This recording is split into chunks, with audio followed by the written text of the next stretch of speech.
Chapter 25. Guess Tam's Shinto kami were on our side, since we made it through Narita Airport with no hassles. Or maybe being dead keeps you off anybody's hit list. Now that MLTI was determined not to release our names until they located our remains, we looked to be in limbo as far as Matsuo Noda and Dai Nippon were concerned. Given the fact the chopper had been demolished and then burned down to metal, nobody knew anything. Yet. The scenario Tam laid out on the 747 flying back, while we drank a lot of airline cognac in the upstairs lounge, was destined to be yet another first in the annals of American finance, one way or the other. If we bungled it and lived to face the consequences, would we end up like those grim-faced executives you see being hustled into the federal courthouse downtown, flanked by G-men in cheap trench coats? Later, eyeing the network cameras, we'd have to smile bravely and declare that American justice, in which we had full confidence, would surely vindicate us after all the facts, etc. To go with her play meant we were headed either for the history books or jail, or both. But we would definitely need Henderson and his Georgia Mafia. My questions were actually pretty simple. 1, could it be done? And if so, 2, how and how fast? We got back Monday, the day before New Year's, and the first person I called after Amy was Henderson, casually mentioning that something potentially very disrupting to the street was in the works. Bill, fasten your seat belt. Bumpy weather ahead. That captured his attention in a flash. What in hell, he inquired, was I talking about? We need to get together tonight, I continued. Where? How about your place? Matter of fact, there's a real question just now, at least in Japan, concerning whether Tam and I are actually alive. Walton, what in God's name is going on? In the fullness of time, friend, all things will be known. Now we see as through a glass darkly. Well, actually we're seeing through the smudgy windows of the plaza, Suite 325, where we're presently holed up. But we've got to stay low profile for a few more days. Whatever you say, he replied, still puzzled. Then how about dropping by here tonight for a quick one, and then afterward we can all mosey over to Mortimer's on Lex for a quick bite. Okay, as long as we go late. I want to miss the happy hour crowd. This did not please him, but he agreed. My suspicions were he wanted to use the occasion to reconnoiter the glittery, jet-set ladies at the bar. Henderson, whose style and drawl undoubtedly distinguished him from the B-school competition there, like a white-maned palomino in a herd of draft horses. Investment drones who wore a beeper on their belt and used bottom line as a verb. Surely found the place a fertile hunting ground. Mortimer's was custom-made for his idiosyncratic style. About 9 that evening, Tam and I slipped out of the plaza's 59th Street entrance and headed up 5th Avenue toward Bill's. He was headquartered in one of those solid, granite-faced buildings near the Metropolitan that are constructed like small fortresses, presumably so New York's upper 0.1%, can repel the long-feared assault of the homeless hordes at their feet. In the lobby, Henderson vouched for us over the TV intercom, after which we were given a visual search by the doorman, his uniform a hybrid of Gilbert and Sullivan and crypto-Nazi, and shown the elevator. A quick doorbell punch, and the man from Georgia greeted us, scotch in hand.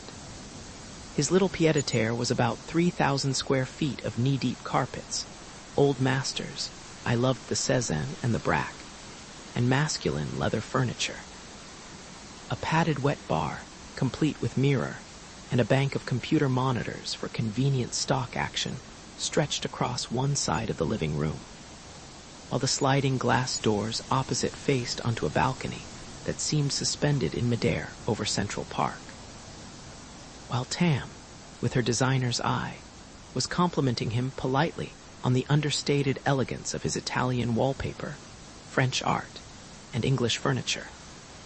I tried not to remember all those early years back in New Haven, when his idea of decor was a feed store calendar featuring a Bluedick hound.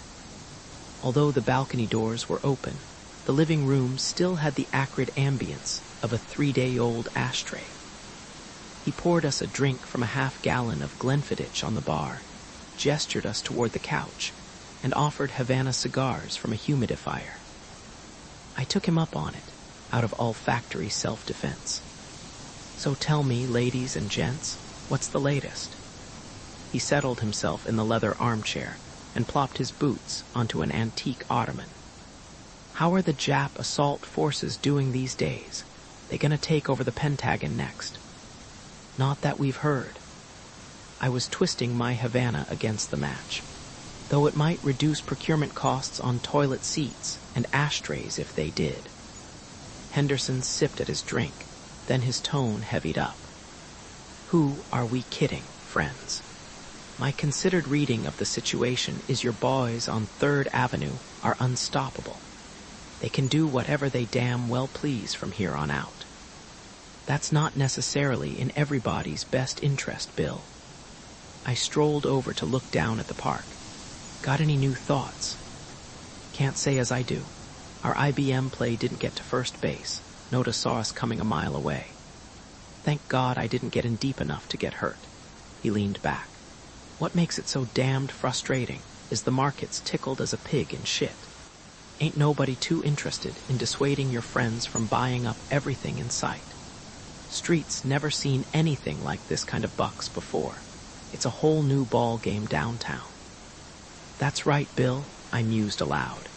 The question is, whose ball game is it? Tam still hadn't said anything. Damned good question. What happens when foreigners start owning your tangible assets? The answer, friend, is they end up owning you. Henderson, all that could be about to change. Says who? He leaned back. Looks to me like Noda's going all the way. Bill, let's talk one of those hypothetical scenarios you like so much. What if Dai Nippon suddenly had a change of plans? Switched totally. And instead of buying, they started selling. That pulled him up short. He even set down his glass. Come again. Call it a hypothetical proposition. I'm asking what would happen on the street if Dai Nippon decided, unannounced, to make a significant alteration in its portfolio. All of a sudden started divesting. Massively. When this happened, he squinted.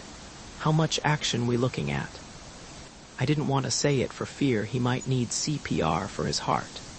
Finally, Tam set down her drink and answered him. All of it. Christ, he went pale. What's that add up to total? We figure it'd run to several $100 billion, I answered.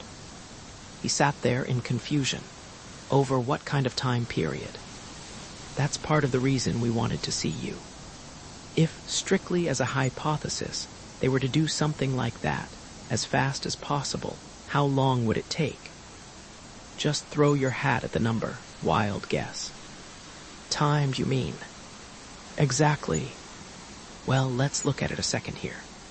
I'd guesstimate that all the exchanges together Big Board, American, Merck, CBOT, NASDAQ, Pacific, the rest probably have a dollar volume upwards of. How many billions a day? Say 20 billion, easy, maybe more, the way volume's climbing. But that figure's purely hypothetical. If Dai Nippon dumped all those securities on the table at once, the value of their portfolio would go to hell. I glanced at Tam.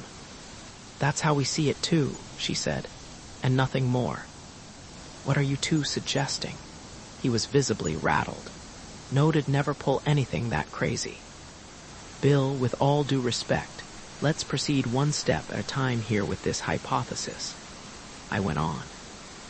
Assuming, just for purposes of discussion, he did decide to do something like that, unload everything, what's the fastest way? Hell, I'd have to think. Come on, man. Financial daring-do is your special trade, I pressed him. What if DNI mainframe was used to set up a global trading network, began dumping worldwide? Well, that'd probably be the quickest approach. He was slowly coming awake. Jesus Christ, it's not Noda we're talking about. He looked at me, then at Tam. It's you. You're going to try and... Possibly. Then we sure as hell are talking theory. 'Cause you'd never be able to do anything like that without Noda's getting wind of it. Henderson, as usual, you're not listening. Plausibility is not the topic under discussion. Right now, we're looking at the impact. Well, you damned well better start with some plausibility. He settled back. Say you could get around Noda.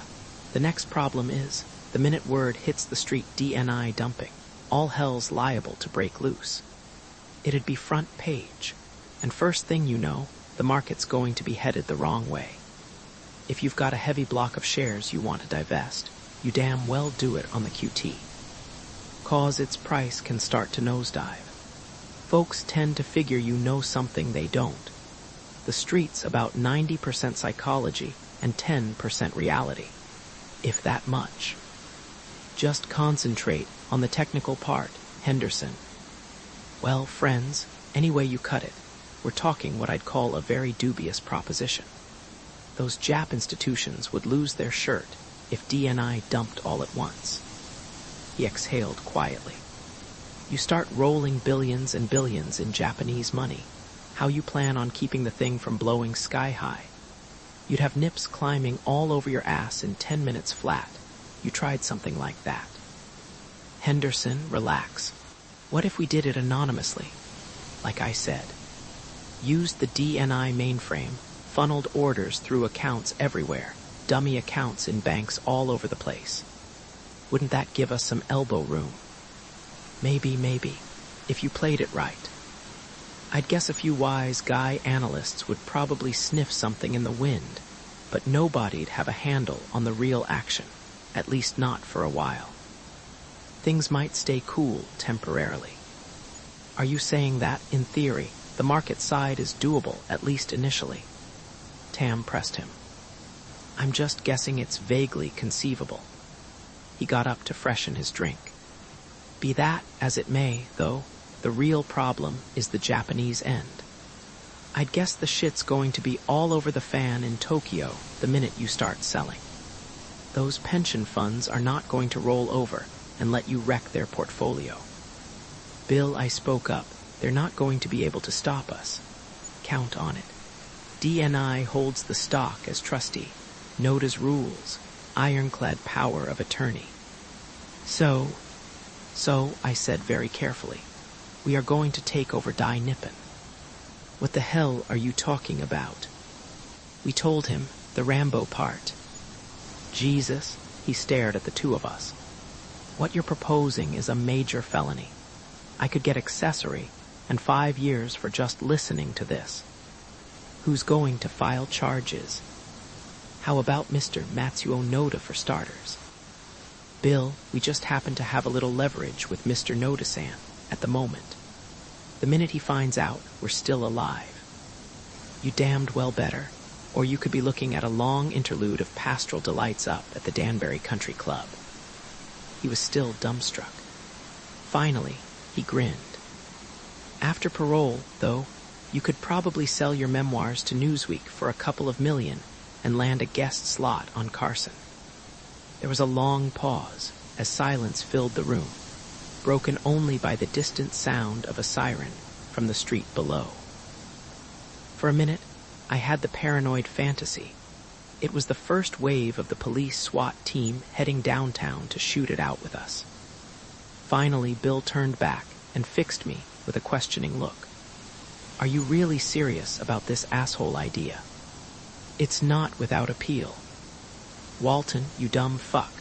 Do this, and you'll never work in this town again. I'm well aware of that. Nobody'd hire you to fight a dog summons, let alone a takeover.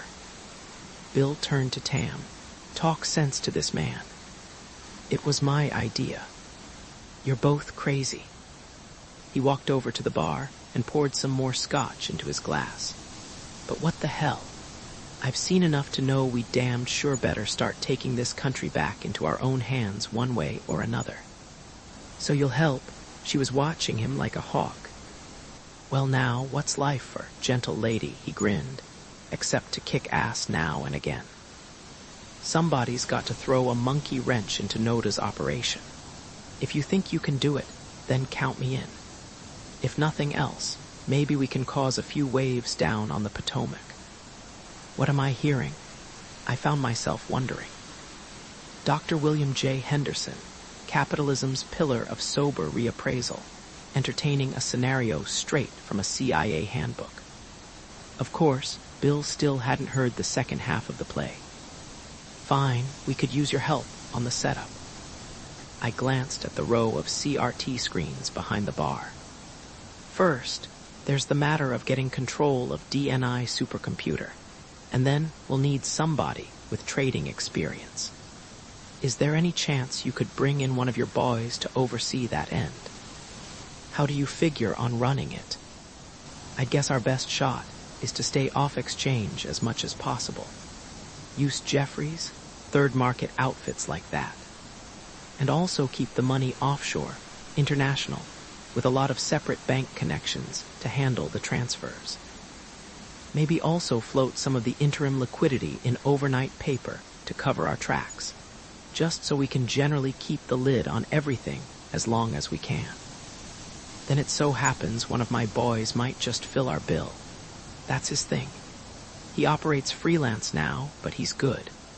Damned good. Trouble is, he knows it, and he don't come cheap anymore. I think we can cover a few consulting fees. Can he keep his mouth shut? If he couldn't, we'd both probably be in jail by now. He drained his glass. Though remember, you'll be moving a lot of bucks, and there are folks who keep track of such things. But I know a few smoke screens that'll hold the SEC and that crowd at arm's length for a little. He looked at me for a second, his face turning quizzical. What was that you said just now, about parking the money overnight? What are you going to do with it after that? You're getting ahead of things, Tam replied calmly. Bill, why don't we head on over to Mortimer's? I looked out at the park one last time. You may need a stiff drink for the rest of this. Jesus, I'm dealing with maniacs. He got up and headed for his coat. Let's move it.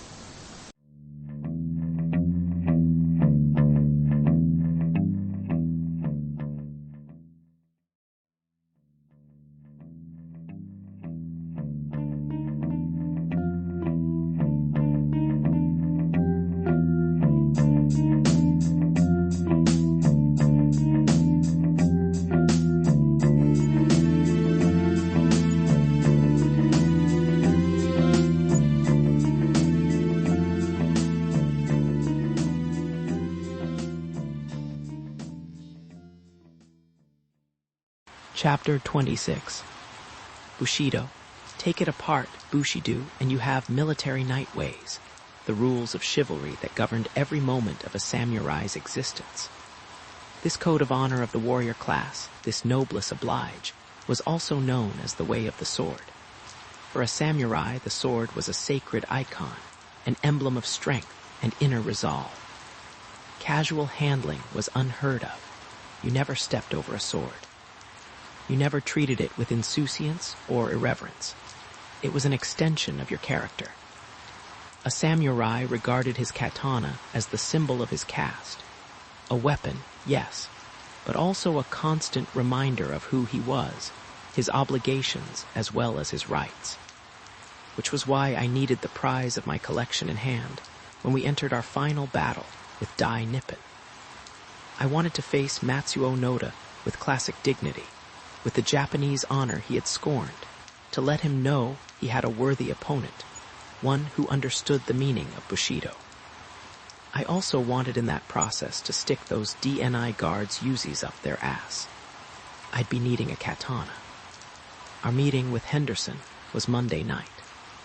Tuesday morning, we all buckled down and began working around the clock, each of us handling a separate area. Tam called in some favors with the head of the NYU Computer Center and adapted an off-the-shelf program for stock transactions to suit our unique requirements. She then booked time and scheduled a few debugging runs. In the meantime, Henderson was taking care of our banking preparations. opening a string of accounts, mostly offshore where we could move with comparative anonymity.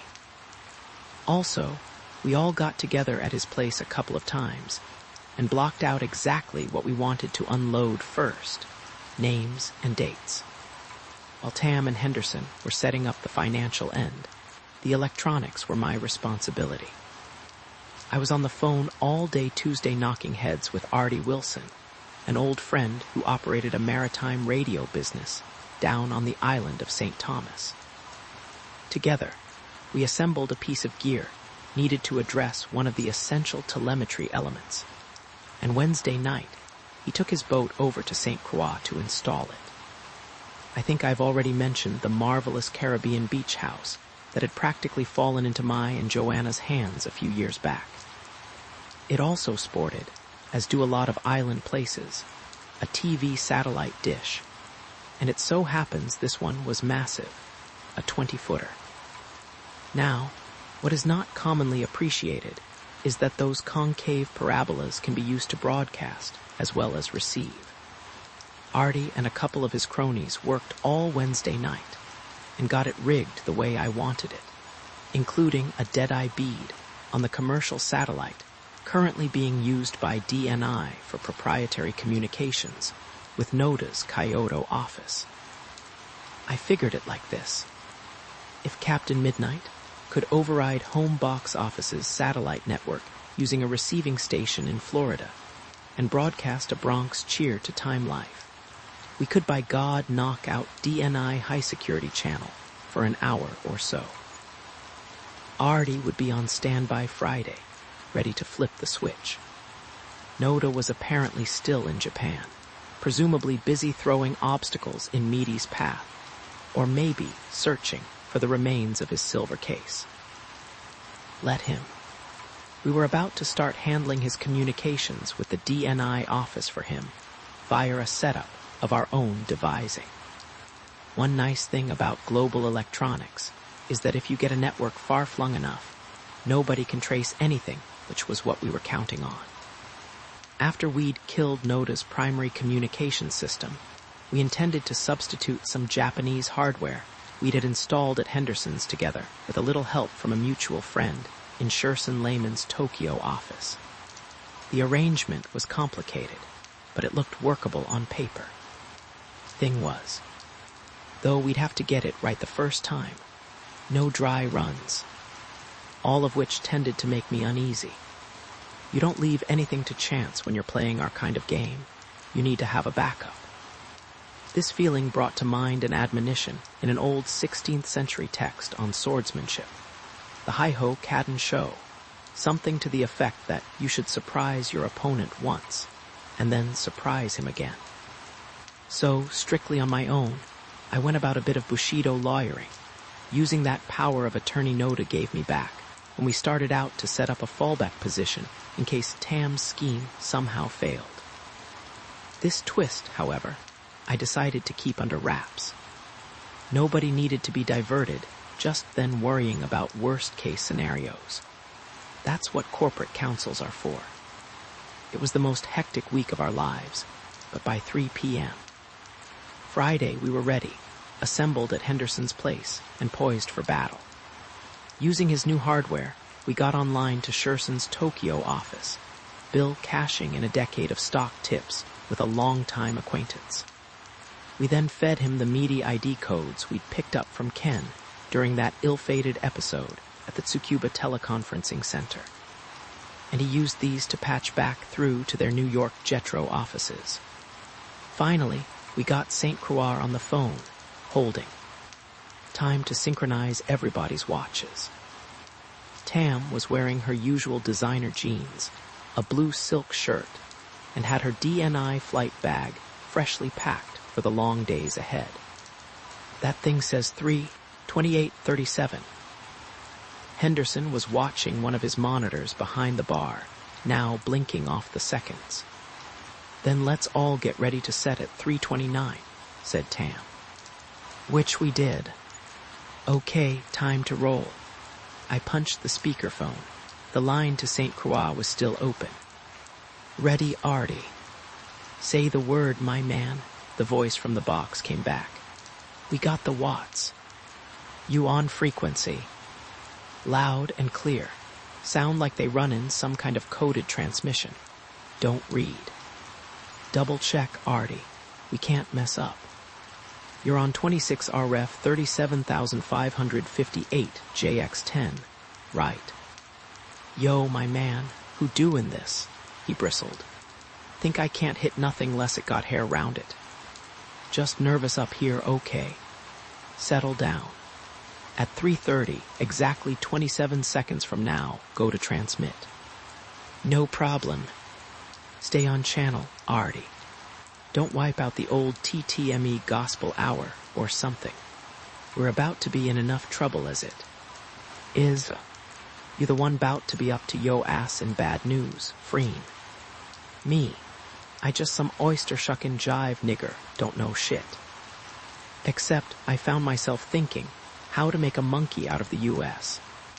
Coast Guard and DEA and God knows who else for 10 years. Artie was the best. Disconcertingly, I might also add, Artie Wilson had demanded cash in advance for our job, which didn't exactly reflect a high degree of confidence in the endeavor. However, there was no way we could test what we planned to do. This was it. You've got 15 seconds. One hand on the switch, boss, other on my. Artie, stay focused. Thing is, just hope I remember which one to yank. The big one. That's what you think, white boy. 0. Blast off. Yui, they gone. Pause, then. Yep, we pumpin'. Got it. Just hit that little birdie with enough RF to light up San Juan. They eatin' garbage. They decoder up in Apple Towns gotta be goin' apeshit.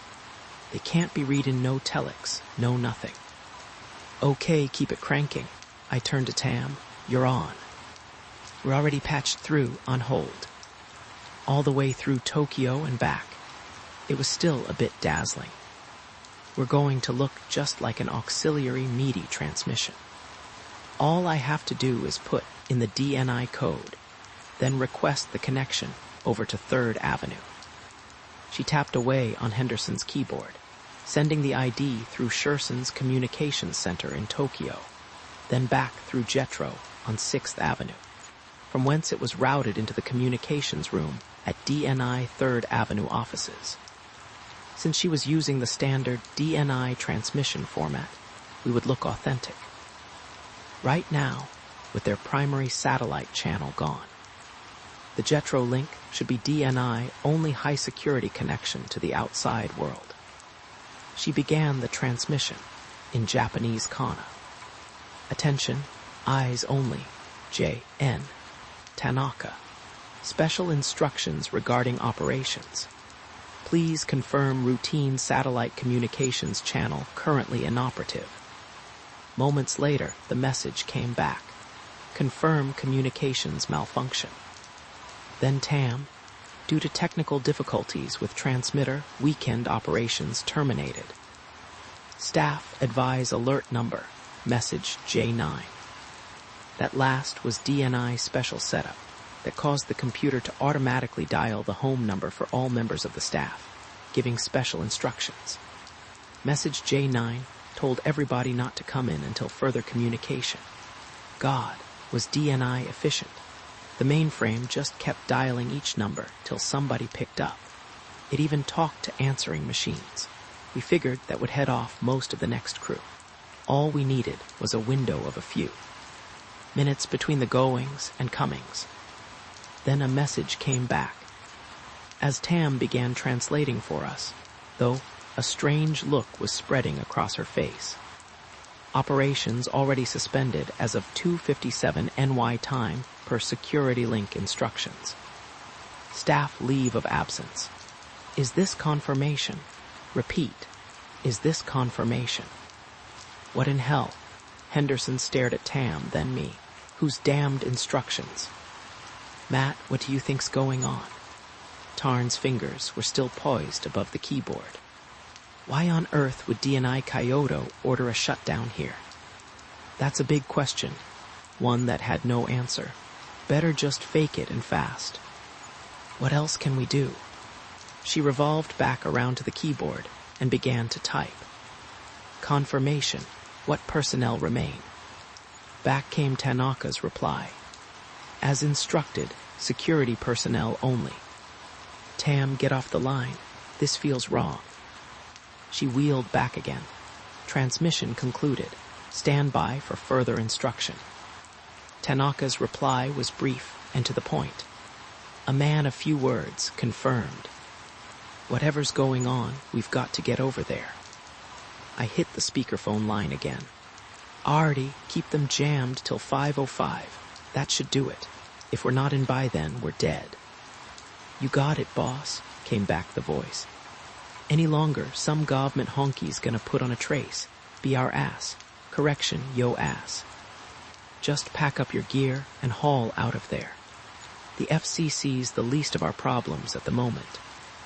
You the man, down again soon. Can't rule it out, take care. I punched off the phone. Tam was already headed for the door. Downstairs waited the car and driver we'd hired. No point trying to hail a cab in rush hour, particularly with so much depending on the next 30 minutes. Okay, Bill, keep that Sherson link up. Maybe it'll block anybody else from reaching DNI Message Center. I was putting on my coat. Where's that package? Right here. He reached behind the bar and retrieved the one item I wanted with me when we confronted security. It was nicely wrapped in brown paper. Look out for yourself, Walton. I got a few good drinking years left. Be ashamed to have to do it all by myself. Your guy ready. Says he's on his way. Due here inside 15 minutes. Without further farewells, we headed for the elevator. The trip over brought forth various thoughts on what lay immediately ahead. For some reason, I found myself remembering Yukio Mishima, who once voiced a very perceptive observation on the nature of swordsmanship. He claimed that the perfect stroke must be guided toward a void in space, which, at that instant, your opponent's body will enter. In other words, your enemy takes on the shape of that hollow space you have envisioned, assuming a form precisely identical with it. How does that happen? It occurs only when both the timing and placement of a stroke are exactly perfect, when your choice of moment and the fluidity of your movement catch your opponent unawares. Which means you must have an intuitive sense of his impending action, a fraction of a second, before it becomes known to your, or his, rational mind. The ability to strike intuitively before your logical processes tell you your opponent's vulnerable moment has arrived requires a mystical knowledge unavailable to the left side of the brain. Because by the time that perfect instant becomes known to your conscious mind, it has already passed. The point is, if you allow yourself to think before you strike, you blow it. Which is why one of the primary precepts of Bushido is to strike when it is right to strike. Not before, not after, not when you rationally decide the moment has come, but when it is right. That moment, however, is impossible to anticipate logically. It can only be sensed intuitively. My intuition, as we rode the elevator up toward Dai Nippon's center of operations, was troubled. The offices had been cleared in advance of our arrival by somebody from DNI Kyoto operation. We had struck at the proper void in space, all right, but our opponent had deliberately created that opening. Things weren't supposed to happen that way. Then the elevator light showed 11, and the door glided open. We were there. Before us lay the steel doors of the kingdom. While Tam gave the computer a voice ID, I stood to the side readying the surprise I planned for Noda's security twosome. Off came the brown paper, then the scabbard, and in my hand gleamed a 12th century katana from the swordsmith who once served the shogun Yoritomo Minamoto. The prize of my collection. It was. Arguably, the most beautiful, sharpest, hardest piece of steel I had ever seen. With the spirit of the shoguns. Ready? She glanced over as the doors slid open. Now, awaiting us just inside the first doors were the X-ray and metal detector, the latter a walk-through arch like you see in airports. Then past that were the second doors, beyond which were stationed the two Uzi-packing guards. The detector was set to automatically lock the second doors if metal was detected on the persons of those passing through, and the wires leading out of it were encased in an aluminum tube. Attached there on the left, this would have to be fast. The sword was already up, poised, and as we entered, it flashed. Out went the electronic box with one clean stroke, the encased wires severed at the exact point where they exited from the gray metal. There was no alarm, not a sound. We'd iced it. Beautiful. I figured there would be time for exactly 2 more strokes, but they had to be right, intuitively perfect. So at that moment, I shut down my rational mind, took a deep breath, and gave my life to Zen. Mental autopilot. The connecting doors slid open, and there stood the guards. We'd caught them both flat-footed. So far, so good. Now the sword. Yukio Mishima, whom I mentioned earlier, once asserted that opposites brought to their logical extremes eventually come to resemble one another, that life is in fact a great circle. Therefore, whenever things appear to diverge, they are actually on a path that brings them back together, an idea of unity, captured visually in the image of the snake swallowing its own tail. According to him, there is a realm wherein the spirit and the flesh, the sensual and the rational, the yin and yang, all join. But to achieve this ultimate convergence, you must probe the edge, take your body and mind to the farthest limits. I'd been reflecting considerably on what this meant to us. Noda's 2 heavies personified brute physicality, the body triumphant. Tam and I were meeting them with the power of the mind, and I hoped, finely honed intuition. Whereas these may seem the farthest of opposites, as with the symbol of the snake, they merged at their extremities. They became one. I knew it, and the 2 startled guys now staring at us understood it as well. Mind and body were about to intersect. The circle had joined. Their Uzis, about 2 feet long, black, heavy-clip metal stock, were hanging loosely from shoulder straps, several inches away from their hands. I saw them both reach for the grip, but that sight didn't really register. My cognitive processes were already shut down. While the first man's left hemisphere neurons were telling his right hand to reach downward, the sword was already moving, milliseconds ahead. It caught the gun's heavy leather strap, parting it like paper, and the Uzi dropped, just eluding his fingers. He stood naked. That was all for him, and he immediately knew it. If you're looking at a razor-sharp katana, you don't get a fallback try. However, the second guard, dark eyebrows and bald head, now had time on his side. Up came the automatic, one-handed. Right here, let me say, you've got to admire his pluck. If I'd been staring at a 4-foot katana that could have bisected me like a noodle, I might have elected to pass. But he'd weighed the odds and concluded he had a chance. Again, though, his rationality bought us time. The neurons firing in his brain were setting in motion a sequence of logic. He was thinking. The sword wasn't. My blank mind was centered on the void, the place where the Uzi would be when it was leveled at my chest. The overhead stroke caught it just where intuition said it would be, point blank, his finger a millimeter from the trigger. Cheap Israeli steel. The 800-year-old katana of Yoritomo Minamoto's swordsmith parted the Uzi's perforated black barrel like hotel bar butter, bifurcated it into identical slices. Guard number 2 just grunted as it clattered to the floor. By my reckoning, we'd been in the inner chamber for about 3/4 of a second, but Noda's 2 human mountains were now standing there holding nothing but time in their hands. Nobody had to draw them a picture. The game was over. Bushido. I motioned Tam toward the first guard's weapon. Matthew, she hesitated a moment, then snapped into action. You weren't kidding about that sword. I never realized. Let's go. Right, she now had the one remaining automatic. The other was no longer usable. Didn't matter. One was all we needed. We now had to kill the automatic ID on the outer door and put it on manual. Otherwise, the two guards upstairs might come calling. While Tam stood there with the Uzi, I went back out and yanked the wires that hooked the voice reader to the computer. There was probably a scientific way to turn it off, but who had time for science? Besides, just then my veins were still pumping pure adrenaline. Facing the business end of an Uzi, even for a fleeting instant, is no way to begin an evening. Tam ordered the guards to open the last door, and in we marched.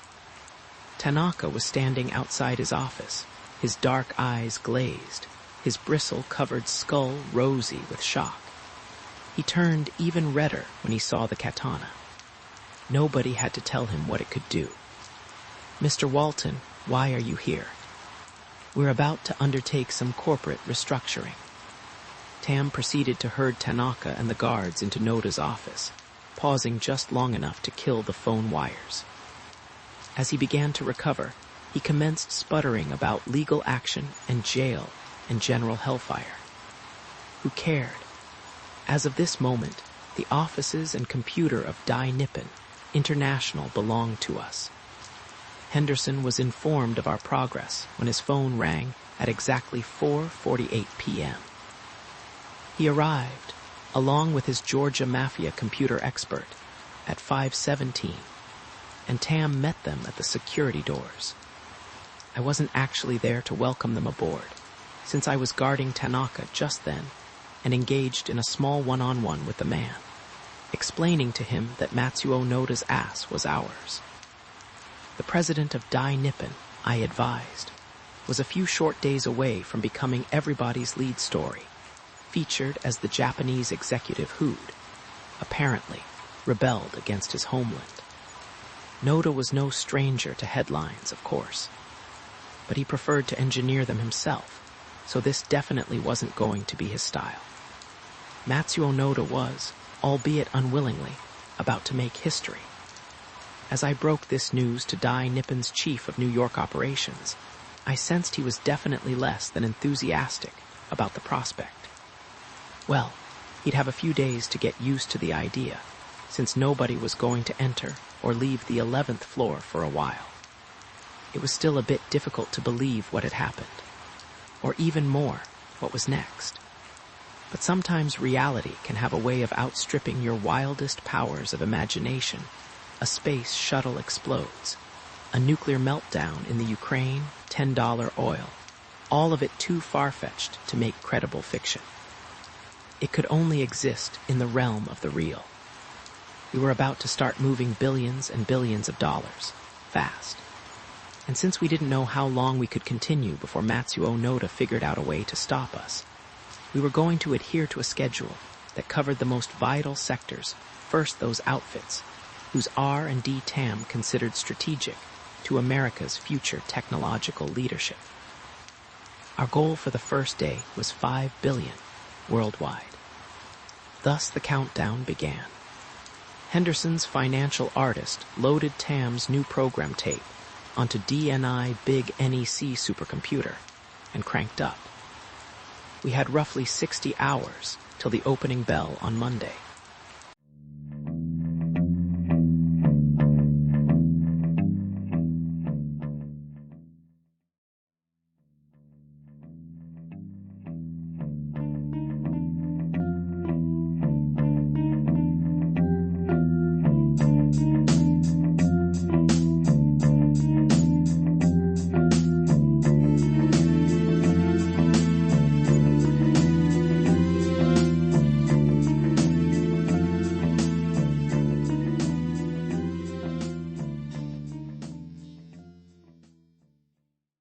Chapter 27. It's the worst of times, buddy, and the best of times. Whatever dude once said that didn't know the half of it. He ought to be around now to check out the street. That was Henderson's Georgia Mafia co-conspirator, an irritatingly smug young man with red hair and acne who dressed entirely in white, right down to his skinny Italian tie. We were told he went by the handle of Jim Bob. As he meditated upon Wall Street's macroeconomic incongruities, he punched a Willie Nelson tape into his boombox and popped a Coors, per-game warm-up for programming a full-scale assault on the U.S. securities markets. Jim Bob allowed as how he'd arrived in the Big Apple 4 years earlier with a cardboard suitcase, a finance degree from Georgia Tech, and a larger-than-regulation endowment of natural cunning. After a couple of years' toil in Henderson's quasi-legal vineyards, he'd gone out on his own, whereupon he'd parlayed his winnings with Bill and the remnants of a baseball scholarship into what was now a high six-figure haircut, the name options players use for their grub stake. The way he figured it, he was just hitting his stride. How, I inquired at one point during that long weekend, had he managed it? Chum, it's idiot simple. You buy into fear, sell into greed, and fuck fundamentals. Main thing is, if something makes sense, don't do it. America's in the all-time shit, and Wall Street's oblivious. It's like everybody's bidding up standing room on the Titanic. But who cares? You play options like I do, and all you have to worry about is not getting stupider than the herd, which ain't necessarily much of a trick. Stock options, he went on to assert, were like having a credit card in a whorehouse, a ton of action for what amounted to tip money up front. No wonder Las Vegas was in trouble when Wall Street was beckoning our high rollers to take odds on the direction of the market. Only widows and orphans, he observed, bought actual securities anymore. That action was reserved for the halt and lane.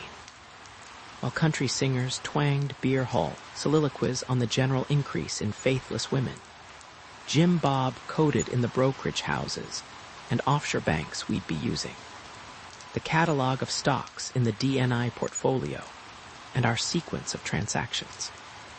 As noted earlier, the financial setup had been handled by Henderson and friends. Using his connections, he'd opened accounts for hundreds of dummy corporations in about 24 offshore banks.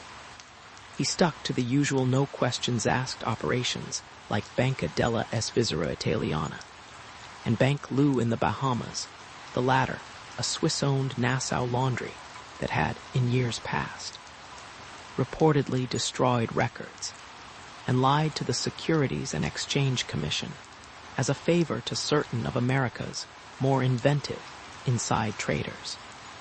Since the volume of money to be moved was staggering, it would all be handled by sophisticated telecommunications networks.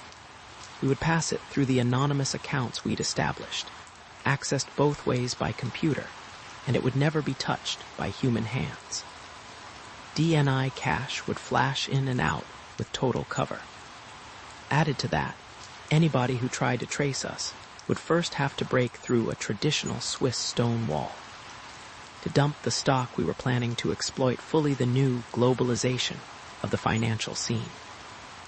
Now that the National Association of Securities Dealers had struck a deal with the London and Tokyo stock exchanges to swap price quotes, worldwide market makers were buying and selling American securities around the clock.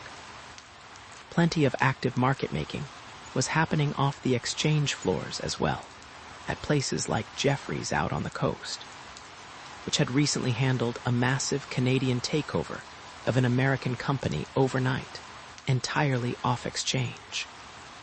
With all the avenues available, it was almost impossible to track the movement in a given issue. DNI computers would be routing sell orders to brokerage firms around the globe, a block here, a block there, none of them in quantities that would raise eyebrows. Maybe I also should add that none of the corporations Henderson had set up would be allowed to show a profit, which would simplify Treasury Department reporting requirements. As a matter of fact, before we were through, DNI was going to lose billions, but it would all be done legally, in accordance with SEC regs. it would also lead to a world financial flap of notable proportions. Nobody would ever take Noda's money for granted again. While Tam went over her new program with Jim Bob, pointing out her special features, Henderson and I found ourselves at reasonably loose ends. We sat around drinking green tea, God, how I came to hate that stuff, and puzzling how we'd all managed to get into such a mess. The major plus, however, was that we finally had Matsuo Noda by the short and curlies. Or so we hoped. The problem was, he'd been a player longer than any of us, and he'd already demonstrated plenty of stamina. How would he counterattack? The question wasn't if, it was when. For the moment, though, we seemed to be on our way with clear sailing. In fact, the communications link with Kyoto was entirely empty. Tanaka also had clammed up, refusing to talk beyond a rather firm prediction that our wholesale divestiture of DNI assets was an insane act doomed to failure. I might also add he didn't appear nearly as concerned as the circumstances would seem to merit. In fact, he was so complacent, I started getting a little uneasy. Finally, Bill and I ran his prediction past young Jim Bob. Could somebody get through to Tam's program and devise a way to shut us down? Henderson's increasingly glassy-eyed protege took out enough time from popping uppers and swilling Coors to assure us to the contrary. Hell, no way you could stop what we're setting up here. We got ourselves what you call a closed system. Everything's going to be handled by that green-eyed monster over there in the corner. We got these numbered brokerage accounts all over the place. Zip, in go the sell orders. Zap, out go confirmations. And since none of the cash sits around, our bank accounts are all just gonna churn. We'll have billions of buckaroos rollin' at the speed of light. Ain't nobody gonna be able to get a bead on the action, take my word for it. Our computer-generated buying and selling, he went on to declare, was conveniently similar in appearance to the program trading of the big institutional investors, the arbitrage players who routinely sold millions of dollars of securities in minutes using computers. Thanks to them, the market these days had been conditioned to accept huge, unaccountable trades as part of the territory. If somebody dumped massive blocks of stock unexpectedly, it could mean anything such as the spread between those stocks' prices and some index future had gotten momentarily out of sync. Shuffling securities like poker chips was the name of the game on the street these days, so nobody would really notice or care. The turnover we'd be generating would merely suggest to the market that various investment house arbitrage desks were unwinding positions. What the heck, I said to Tam, maybe we could unload the better part of DNI holdings before Noda struck back. The real key to our attack on Dai Nippon, however, depended on what happened to that cash after we turned it around. When I mentioned that, she just crossed her fingers. By late Sunday night, the DNI offices were a clutter of empty Chinese takeout containers, Kentucky fried chicken boxes, and computer printouts. However, Jim Bob claimed the system looked like a go. He'd completed a long sequence of test runs, and he was predicting he could probably swing at least $4 billion the first day, something in the nature of a warm-up for grander things to come. Jim Bob, I should say, was fully as efficient as advertised by Henderson, even if he was now flying higher than a moonshot, thanks to all the pills. He worked methodically, carefully analyzing the program at every step, double-checking the codes, poring over his verification printouts for obscure glitches. Mainly, though, he kept one unfocused eye on the clock, saying he always delivered on time. Point of honor. Thus it was that, when Monday morning rolled around, we were primed to move on Wall Street. Tam's program was poised inside the mainframe like some lurking ID, ready to be unleashed. We decided to start modestly, sticking to the exchanges in New York, and only later in the day expanding outward as we gained firmer footing. at the stroke of 9:30 a.m. Jim Bob inaugurated our maiden run with yet another beer. Henderson and I poured ourselves a bourbon. Tam even joined us, accepting a respectable shot. Fasten your seat belts, boys and girls. Jim Bob shakily peeled back the tab on his Coors. The screen in front of him focused our attention down to one small flashing green dot. Ignition. He hit a key on the terminal, and Merrill Lynch got a computerized sell order for 10,000 shares of Texas Instruments. The time was exactly 9:31. It was a textbook liftoff. Rows of green numbers began to scroll up the screen, only to blink and disappear. By God, the thing seemed to be working. We had just pulled the plug on DNI. All that was left now was to sit back and watch it sink. As the morning wore on, Tam fielded phone calls from staffers, always claiming that Tanaka was not available just then. Of course, we weren't sure how long we could get away with that excuse, but for now, none of us wanted to set the man free to start jabbering in Japanese on the phone. On the other hand, we were loosening up a bit on security. Partly, I guess, because we were all increasingly wrecked, but also because it seemed to fit the situation. By Monday, Tanaka and his 2 retired sumo bone crushers appeared to have grown resigned. One might even say philosophical, and I don't mind admitting it bothered me a lot. Tanaka was watching us destroy Noda's grand design right before his very eyes, yet he just sat there as though none of it mattered. How could this be? All he did was busy around brewing tea for everybody. Except, of course, for Jim Bob, who stuck to Coors. However, I was too tired by then to think much about it. Around 2:30, Henderson began complaining of a splitting headache and declared he had to go home and get some rest. I started to protest, but the man looked half dead. Tam and I weren't much better off, so we flipped a coin to see who would take the first watch. She won, which was great by me, since the long hours without sleep were really starting to unravel my concentration. To understand what happened next, you have to try and envision the scene. It was 3 p.m., and things were going letter perfectly. The dollars were sailing through the accounts we'd set up, and along about noon, we'd even kicked in our buy program. Yes, buy, that's not a typo. You see, we had to lose billions, not necessarily a trivial task. Think about it. If you merely want to drop a few million, all you have to do is just invest in some high-flying startup, and then sit there till the venture craters. But billions. That's the part where Tam really showed her mettle, no pun intended. Look, she said, the brothers Hunt managed to blow millions by trying to corner silver, bidding up the price, and then seeing it collapse.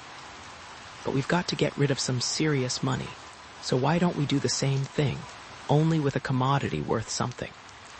Platinum. All life's great ideas have an inevitable simplicity. That's right, we were programmed to sell DNI stock and buy platinum. From anybody, anywhere, at any price. We were planning to just swallow the worldwide commodity markets in the stuff, starting at the NY Merc and ending at Cape Town. Of course. What we were also doing was boosting its price into the stratosphere. We were even bidding against ourselves through different brokerage houses. Anything to drive it up. I mean, we had a lot of money to get rid of. We figured that by the time we were finished, DNI would be the proud owner of a couple of $100 billion in platinum metal, platinum futures, platinum mining stocks, platinum storage companies, platinum dealerships, platinum reserves, platinum investment coins, all of it at a price as high as we could push. I was betting on $2,000 an ounce by Friday. The nice part was, what central bank was going to step in? Platinum was strategic, sure, but it wasn't a monetary metal, and if we had to bid against governments, so much the better. We were playing a drunken speculator's dream, going all out for the most volatile of all the world's commodities. after we'd squeezed that scam for every ounce it was worth. We would deliberately puncture the bubble and let the price nosedive. We were going to destroy the cancer of Dai Nippon by gorging Noda's takeover machine with financial poison. The eventual collapse should wipe out Matsuo Noda totally. Platinum. I asked Jim Bob to check the waning moments of Monday's spot market, the latest prices down at the NY Merc, and he reported it had scooted up about $20 an ounce.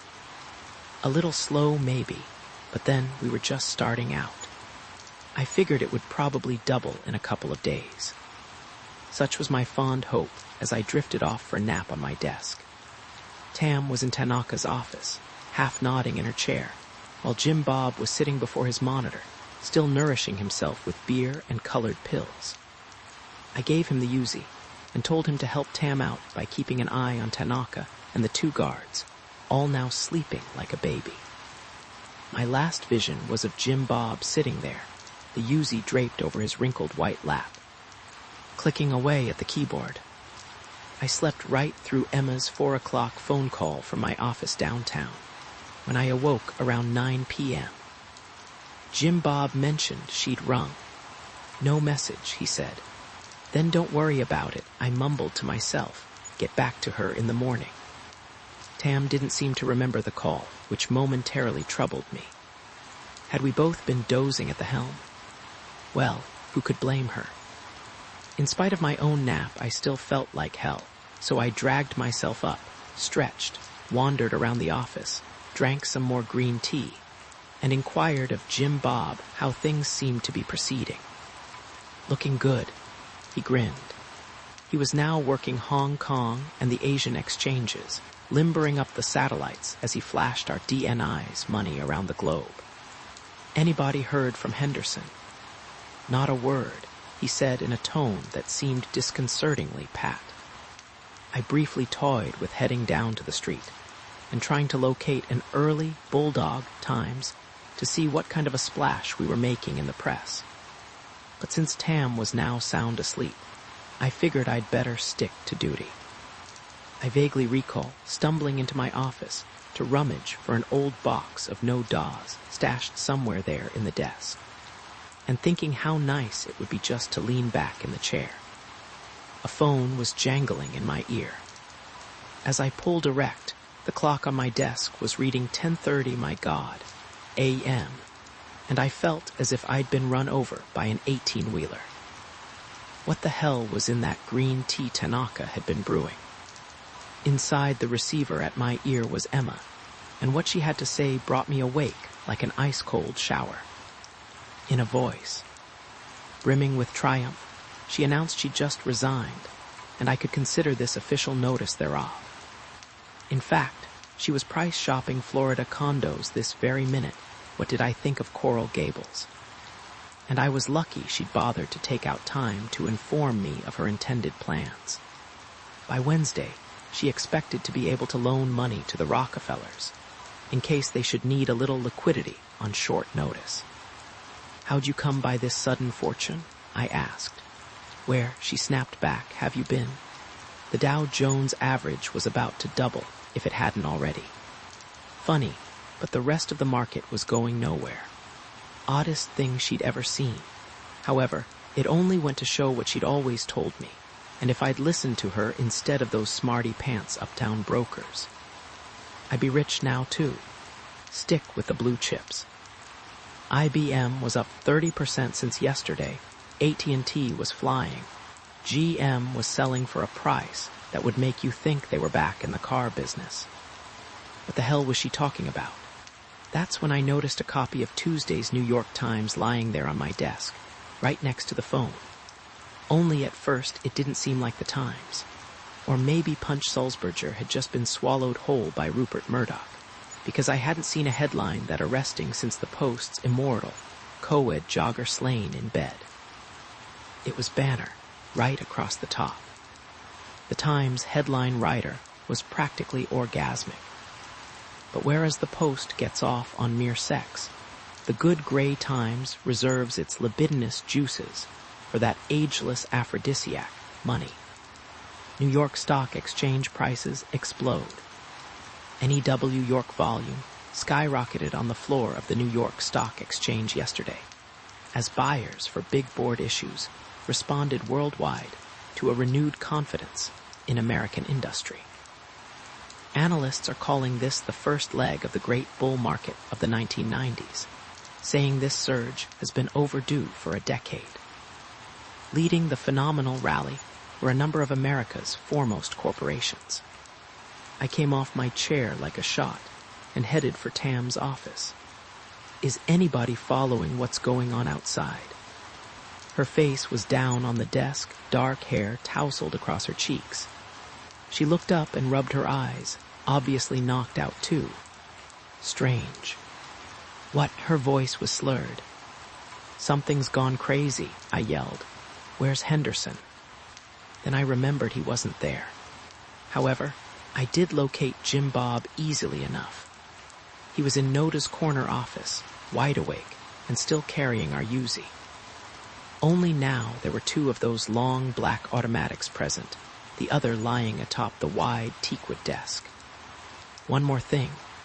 Seated behind that desk, his silver hair framed by the sunlight streaming through the wide back windows, was Matsuo Noda. The shogun had arrived, and with him came the dawn of a new, powerful reality. My drugged mind was flooded with the ramifications. Matsuo Noda, I now realized, had been on to us from the start. Once again, he had used us. He had been the one who had emptied the office, the better to lure us in. But the guards... Noda-san, I bow to a true samurai, a swordsman's swordsman. Of course, it was as simple as it was elegant. You were testing us, allowing us a plausible opening, just difficult enough to force us to reveal our true strategy. The dictum of the masters: if you want to strike your enemy, let him try to strike you first. The moment he strikes you, you have already succeeded in striking him. Pure Bushido. Everything up till now had only been feints. What I assumed was the battle turned out to have merely been staking out terrain, jockeying for position. At last, though, we were ready for the real engagement. Trouble was, Matsuo Noda had just secured the high ground. Come on in and have yourself a seat, Walton. Jim Bob beckoned toward the vacant chair as he sipped from a glass of California champagne, its plastic-looking bottle stationed on the floor beside him. Coors' time was over. Jim Bob, what's happening with the market? I was ignoring Noda for the moment, trying to get a firmer grasp on the new, prevailing conditions. About what we figured, he replied, his white suit now greasy and wrinkled. Yep, looks like we're roughly on schedule. It's a relief to know there's a timetable. I finally turned to Noda. Wouldn't want this takeover to be half-cocked. Mr. Walton, if you would be so kind. He smiled and indicated the chair. It would be well for you to join us. Jim Bob waved me over with his Uzi. Fact is, we're all about due for a little show and tell. He glanced up as Tarn entered the doorway. Be a good idea if you got up to speed on what we're doing here, too. I just scrolled some prices, she said, glaring groggily at Noda, the morbid realization descending rapidly now. You don't have to tell me anything. I know exactly what you're doing. What we're doing is, we're pulling this country out of the shit. That's what we're doing. We're saving this country's ass, which is more than anybody else here's doing, Jim Bob continued, satisfaction in his voice. How in hell did you ever think you could pull something like you were trying? Mr. Noda here could squash you all just like a June bug anytime he gets a mind. Take my word for it. Noda still hadn't amplified the new Dai Nippon scenario, but he didn't really need to bother. Jim Bob, don't spoil the fun and tell me. Let me try to guess. I glanced over at Noda, then back at him. He suckered you in with his Rescue America spiel, world peace at a price. Well, tell you the truth, the man did buy me lunch. I'll bet that's not all he did, you opportunistic son of a bitch. I examined Noda. How does it feel to have Japan about to be sole owner of IBM and AT&T and GM? And guess I could just check the supercomputer out there for the full list. Certain strategic corporations. Noda smiled benignly. It had become the only meaningful direction to proceed, Mr. Walton. I'm afraid our other measures were clearly too little, too late. Why bother with the small fish, right? If you're going to buy up American technology, do it right. Mr. Walton, we both know it is inevitable. Neither you nor I can alter the tides of history. He sighed. Perhaps Japan can provide the management guidance required to save America's industrial base, but it cannot be achieved merely by dabbling. Stronger measures, much stronger, were required. I finally came to see that. The problem was how to do it without a major psychological disruption of the market and more Japan bashing. Then, by the greatest of good fortune, you solved my problem for me. He nodded toward Tam. Your new trading program, Dr. Richardson, which allowed us to operate anonymously, was ideal. Why not make use of it? Particularly since Mr. Henderson had the personnel to render it operational. While digesting that, I returned my attention to Jim Bob. Let me guess some more. 10-1, you bought call options on the big board issues he was planning to take over. Well, they were bound to go up. He flashed a reptilian grin as he adjusted the Uzi, now a bolt of black against his rumpled white suit. If you're standing by the road and a gravy bus comes along, what are you going to do? Terrific. Be a pity for this insider windfall to go to waste. Just wanted to make double sure you got a piece for yourself. Does a bear crap in the woods? He inquired rhetorically, then tipped back his head and drained the champagne glass. Right, so naturally you bought call options on the blue chips, locking in a cheap price just before Noda's. Money boosted them into the clouds. Safe and simple.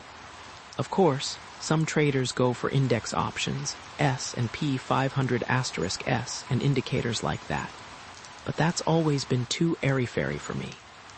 When the market's set to head up, I just buy calls. Heavy leverage, no risk.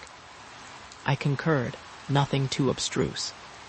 The thing of it is, I'm more comfortable dealing with reality, he went on.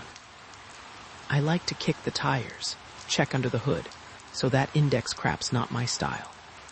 Like I always say, if you've got hold of something you can't figure out how to drink, drive, or screw, maybe you ought to ask yourself what you're doing with it. A pragmatic criterion, I agreed. Though it's rather a pity you didn't cut me in on the play. I could have used the money. Walton, he replied, it downright pains me to have to be the one breaking the news to you. But you could have used the money more than you think. Whose bank balances do you figure I've been using to test out that platinum program? In the spirit of intellectual curiosity, Jim Bob, does our new system for blowing capital show promise?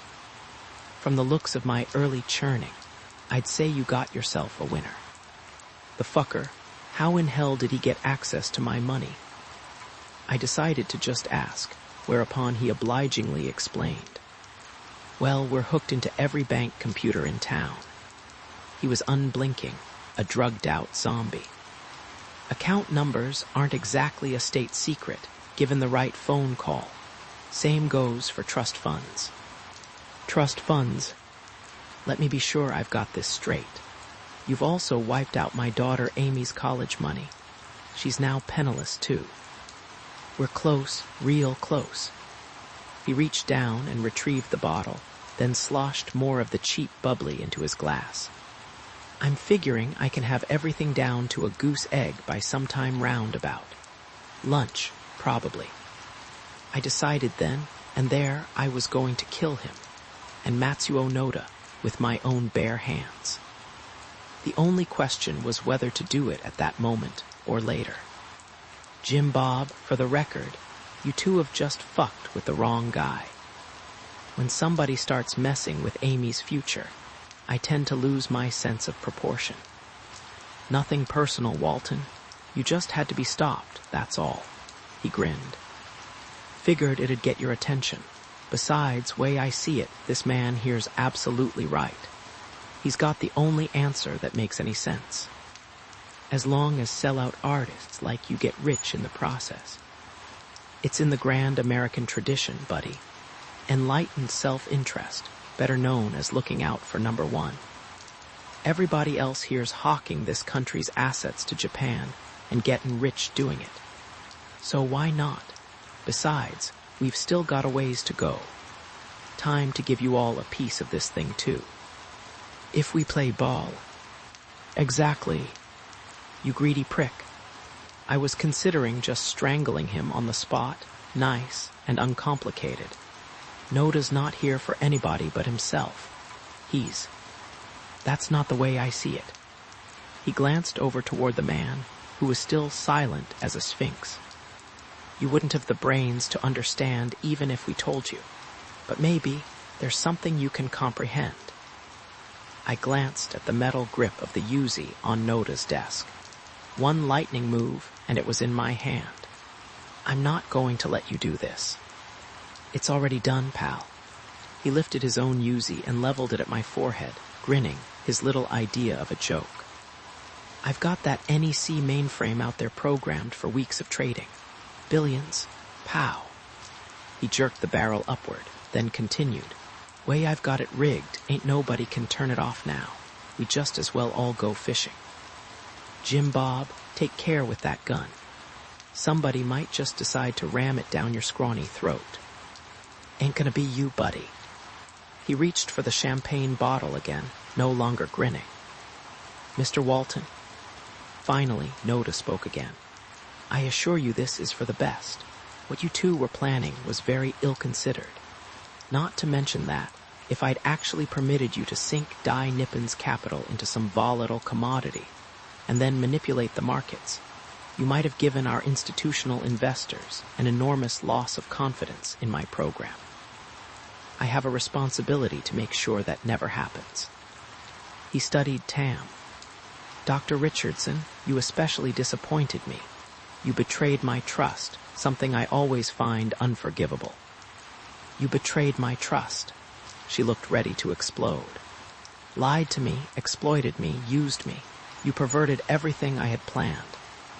As I've explained, this had become necessary. There was no other way. How about Ken and probably Alan Stern, she interrupted. Was taking their lives necessary too? You have no proof of that, he continued smoothly. I would further suggest that too much speculation is not a healthy pursuit, Dr. Richardson, in the marketplace or in life. I'm not speculating. As you wish. In any case, I think we both realize it is never prudent to meddle in matters beyond one's concern. There's a small detail you may have overlooked, Noda-san, I broke in. That bogus sword. What are you planning to do when we blow the whistle?